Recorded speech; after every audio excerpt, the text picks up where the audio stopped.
उधार का बोझ। एक बार किसी वित्तीय समस्या में फंसकर तेनालीराम ने राजा कृष्णदेव राय से कुछ रुपए उधार लिए थे। समय बीतता गया और पैसे वापस करने का समय भी निकट आ गया, परंतु तेनाली के पास पैसे वापस लौटाने का कोई प्रबंध नहीं हो पाया था।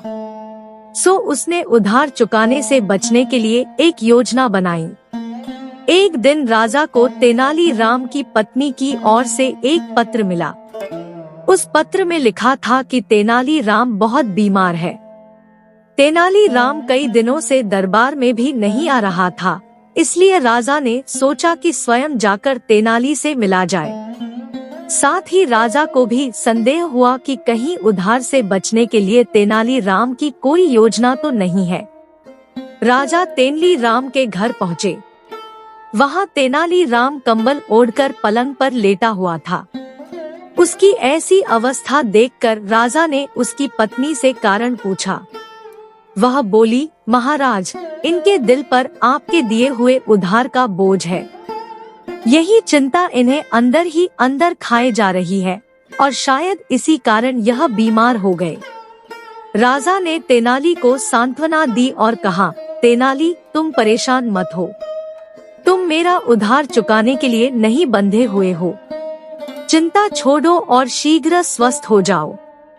यह सुन तेनालीराम पलंग से कूद पड़ा और हंसते हुए बोला, महाराज, धन्यवाद।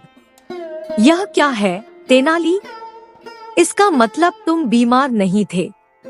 मुझसे झूठ बोलने का तुम्हारा साहस कैसे हुआ? राजा ने क्रोध में कहा।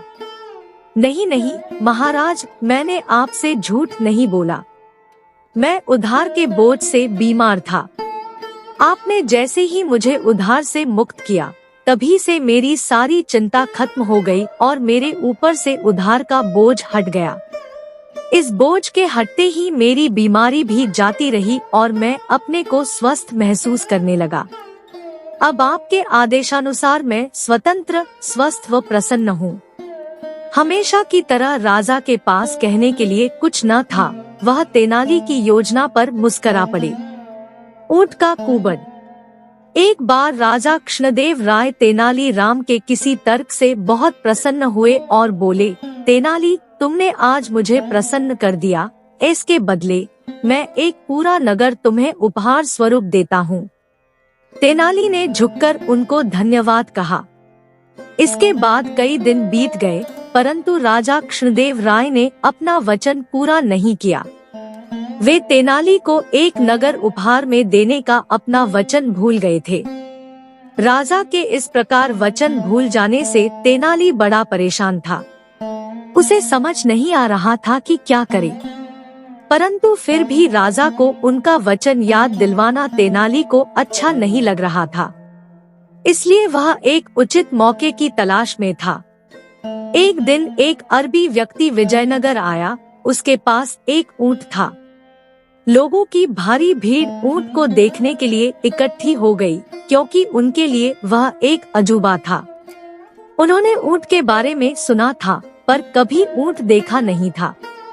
राजा एवं तेनाली भी ऊंट नामक इस अजीबोगरीब जानवर को देखने आए। दोनों एक साथ खड़े हुए ऊंट को देख रहे थे। राजा बोले, तेनाली, निःसंदेह ऊंट एक विचित्र जानवर है। इसकी लंबी गर्दन तथा कमर पर 2 कुबड़ हैं। मैं हैरान हूँ कि भगवान ने ऐसा विचित्र तथा बदसूरत प्राणी पृथ्वी पर क्यों भेजा।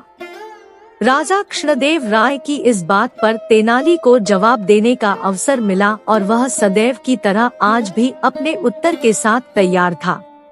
वह बोला, महाराज, शायद क्या बल्कि अवश्य ही यह ऊंट अपने पूर्वजन्म में कोई राजा रहा होगा और शायद इसने भी कभी किसी को उपहार स्वरूप नगर देने का वचन दिया होगा और फिर बाद में भूल गया होगा। आथा दंड के रूप में ईश्वर ने इसे इस प्रकार का रूप दिया होगा। पहले तो राजा को यह तेनाली की एक बुद्धिपूर्ण काल्पनिक कहानी लगी, परंतु कुछ समय पश्चात ही उन्हें तेनाली को दिया हुआ अपना वचन याद आ गया। अपने शाही महल में वापस आते ही राजा ने तुरंत कोषाध्यक्ष को बुलाया और उसे निर्देश दिया कि वह लिखित रूप में प्रबंध करे, जिसके अनुसार राजा ने तेनालीराम को पूरा एक नगर उपहार स्वरूप प्रदान किया है।